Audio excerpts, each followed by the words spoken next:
ऋण पत्रों का प्रीमियम पर निर्गमन।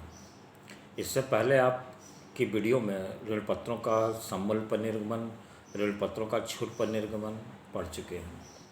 आज का टॉपिक है ऋण पत्रों का प्रीमियम पर निर्गमन। तो जब कंपनी ऋण पत्रों को उनके अंकित मूल्य से अधिक मूल्य पर निर्गमन करती है तो उसे ऋण पत्रों का प्रीमियम पर निर्गमन कहते हैं। अंकित मूल्य पहले ही बताया गया है कि यदि ऋण पत्रों का अंकित मूल्य नहीं दिया गया होता है तो उसे 100 रुपये मान लिया जाता है।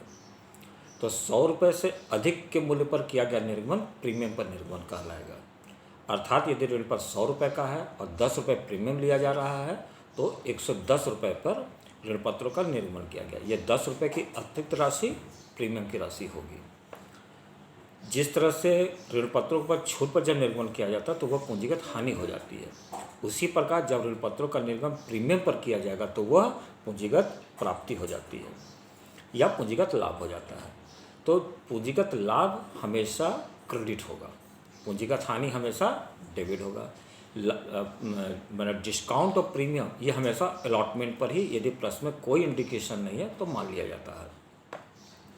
तो यदि ऋण पत्रों का प्रीमियम पर निर्गमन किया गया है तो इसके उद्देश्य क्या होते हैं, मैंने ऋण पत्रों का प्रीमियम पर निर्गमन क्यों किया गया। तो कंपनी प्रीमियम की राशि का प्रयोग जो है वह प्रारंभिक व्यय या अंशों की कटौती पर, जो अंशों पर कटौती दी गई है उन राशियों को अपलिखित करने के लिए कर सकती है। मतलब ये जो आपसे अतिरिक्त रुपया प्रीमियम का लिया जा रहा है उसके दो उद्देश्य हैं, या कंपनी के जो प्रारंभिक व्यय होंगे उसको अपलिखित करने के लिए, अपलिखित मतलब समाप्त करने के लिए, और अंशों पर कटौती पर जो हानि हुई है उसकी राशि को अपलिखित करने के लिए किया जा सकता है।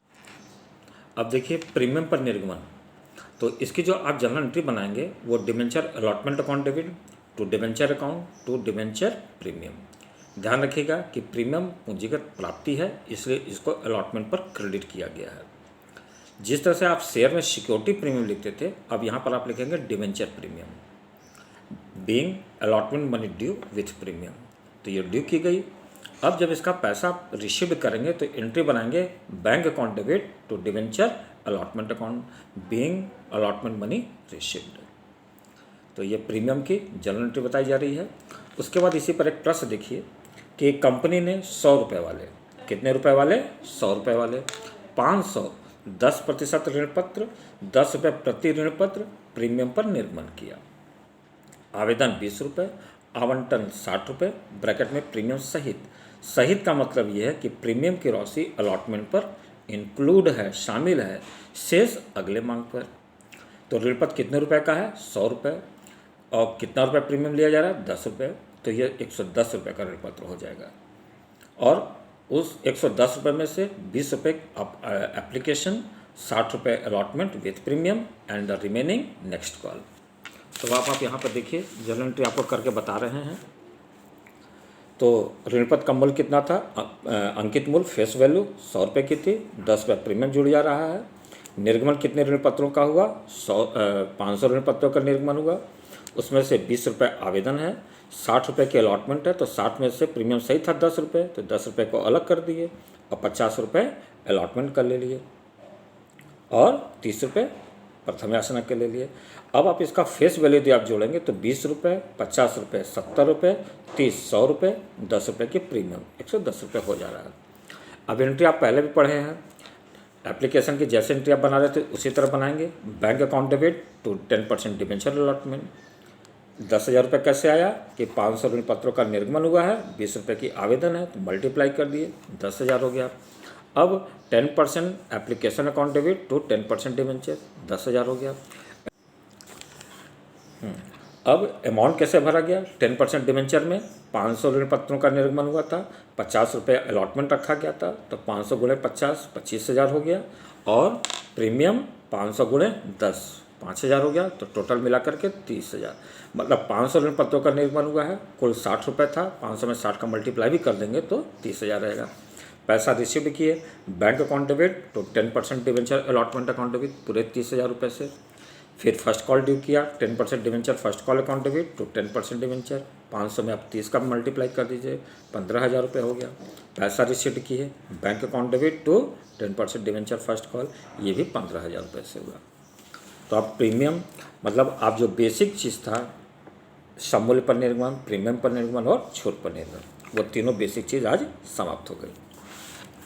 अब आ जाइए, यदि अति आवेदन मतलब ओवर सब्सक्रिप्शन हो। ओवर सब्सक्रिप्शन का मतलब ये कि जब ऋण पत्रों के निर्गमन से अधिक के लिए आवेदन आ जाता है, मतलब issued more than applied for, तो उसके हम ओवर सब्सक्रिप्शन करते हैं। मतलब कंपनी ने जितने ऋण पत्रों का निर्गमन किया गया हो उससे अधिक के लिए ऋण पत्रधारियों ने आवेदन दिया हो, तो उसे हम ओवर सब्सक्रिप्शन करते हैं। पिछले प्रश्न से ही आप समझ लें कि यदि मान लीजिए कि कंपनी ने 500 ऋण पत्रों का निर्गमन किया और 700 के लिए आवेदन आ गए, तो अति आवेदन कितना हो गया? 200। तो जब अति आवेदन होता है तो उसकी दो ही कंडीशन हो सकती है, या अतिरिक्त आवेदकों को जो ये 200 ओवर सब्सक्राइब्ड हैं या ओवर अप्लाइड है, या तो इनके पैसों को हम वापस कर दें या उसके हम अलॉटमेंट तक रोक लें। इन दो कंडीशन में से कोई एक ही कंडीशन अप्लाई होगी। अति आवेदन का मतलब ये है, अति आवेदन का मतलब ये है कि जब निर्गमन से अधिक के लिए आवेदन आता है तो उसे अति आवेदन कहते हैं। तो कंपनी अति आवेदक की जो एप्लीकेशन मनी है, आवेदन राशि है, उसको या तो रोक सकती है अगली मांग और याचनाओं तक, या उसे तुरंत एप्लीकेशन पर ही वापस कर सकती है। इन दोनों में से कोई एक कंडीशन ही एप्लीकेबल है। तो जैसे यह मान लीजिए कि 200 अतिरिक्त आवेदन आए, हम यहाँ मान के चल रहे हैं कि अतिरिक्त आवेदकों का रुपया वापस कर दिया जाएगा। तो आप जो पहले एंट्री बनाते थे bank account debit to 10% debenture application, वो 14,000 रुपये से होगा, क्योंकि जो वो अप्लाइड हुआ था वो 700 के लिए हुआ। तो अप्लाइड हुआ तो पैसा भी आया और आवेदन राशि 20 रुपये थी। पिछले प्रश्न का ही एग्जाम्पल है ये। तो 700 में हम 200 का मल्टीप्लाई किए तो कितना हो गया? 14,000। अब जब इसको हम ट्रांसफ़र करते हैं तो इसकी एंट्री हमको बनाना पड़ेगा 10% debenture application account debit to 10% debenture to bank, और RET का मतलब यहाँ पर रिटर्न है। तो अब हमको रिटर्न कितना करना है? एक्सेस एप्लीकेंट कितने थे? 200। एप्लीकेशन मनी कितनी थी? 20 रुपये। तो 4,000 रुपये एक्सेस मनी थी। ये एक्सेस मनी को हमने वापस कर दिया। ये देखिए यहाँ पर 4,000 रुपये हो गया। और डिवेंचर अब यहाँ पर जो होगा 500 गुणे 20, 10,000 रुपये कैसे होगा, क्योंकि उतना ही इश्यूड किया गया था। टोटल मिलाकर हो गया 14,000 रुपये। सेकेंड कंडीशन, यदि हम ओवर सब्सक्रिप्शन का पैसा को एडजस्ट करें अलॉटमेंट पर, तो जो आप यहाँ बैंक लिखे हैं वहाँ पर टू डिवेंचर अलॉटमेंट हो जाएगा। फिर से बता दिया जा रहा है कि या तो हमको वापस ही कंपनी को पैसा एक्सेस मनी का वापस करना होगा या उसको अलॉटमेंट पर रोकना होगा, जैसी सिचुएशन हो। यदि रिटर्न करना है तो ट्रांसफ़र के समय 10% debenture application account debit to 10% debenture to bank, और यदि रोकना होगा तो डिवेंचर अलॉटमेंट हमको यहाँ लिखना पड़ेगा।